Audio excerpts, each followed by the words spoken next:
Good evening সবাইকে, আমার ছোট্ট মিনি ব্লগে তোমাদের অনেক স্বাগতম। তো সবাই কেমন আছো?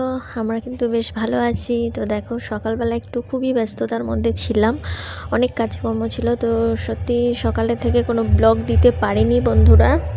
তো আজকে শ্বশুরমশাই বাড়িতে, মানে সবসময় থাকে, একসাথে চা খাওয়া হবে। তো তিনজনের জন্য দেখো চা করেছি। আমি শ্বশুরমশাই খেতে চায় না খুব একটা দুধ চা, ও খায় না, কফি হলে আবার খায়। তো যাই হোক, তিনজনের জন্য চা। আর বাবা একটু মুড়ি বাদাম খেতে ভালোবাসে। তো সন্ধ্যাবেলা আমরা টিফিন করতে বসে গেছি তিনজনে মিলে একসাথে। তোমরা কে কী টিফিন করছো অবশ্যই কিন্তু বন্ধুরা জানিও। তো আজকে ডিনারে আমি আজকে নতুন একটা এক্সপেরিমেন্ট করতে যাব। তো সেটাও তোমাদের মাঝে শেয়ার করব বন্ধুরা, কেমন হয়েছে কিন্তু অবশ্যই কিন্তু জানিও।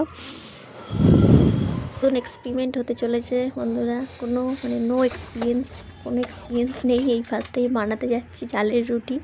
তো দেখো, এক বাটির জায়গায় 2 বাটি লেগে গেছে, তো 3 বাটিও লাগতে পারে, কারণ বেলতে হবে।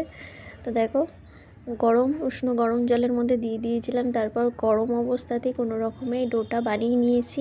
তারপর চালের গুঁড়ো কম ছিল, তো সেই জন্য আটা ছড়িয়ে নিয়েছি। আর আমি এখানটা একটু পরিষ্কার করে এখানেই বেলতে শুরু করে দিয়েছি, কারণ আমি জানি যে চাকির অবস্থা খুবই বাজে হবে। কারণ দেখো, প্রথম তো সাকসেস হলাম না, সেকেন্ড টাইম পেটলাম, চারিদিকে ফেটে ফেটে গেছে। তো ওই জন্য চাটুতে আমি আর দিইনি, কড়াইটা ছিল সেই জন্য কড়াইতেই দিয়ে দিয়েছি।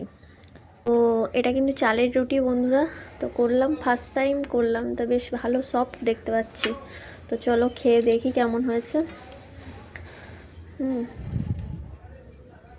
বাট যতটা খারাপ হবে ভেবেছিলাম ততটা কিন্তু খারাপ হয়নি, বা খুব ভালোও হয়নি, তবে মোটামুটি খাওয়া গেছে। তো যাই হোক, চলো টাটা। সবাই ভালো থেকো, পজিটিভ থেকো।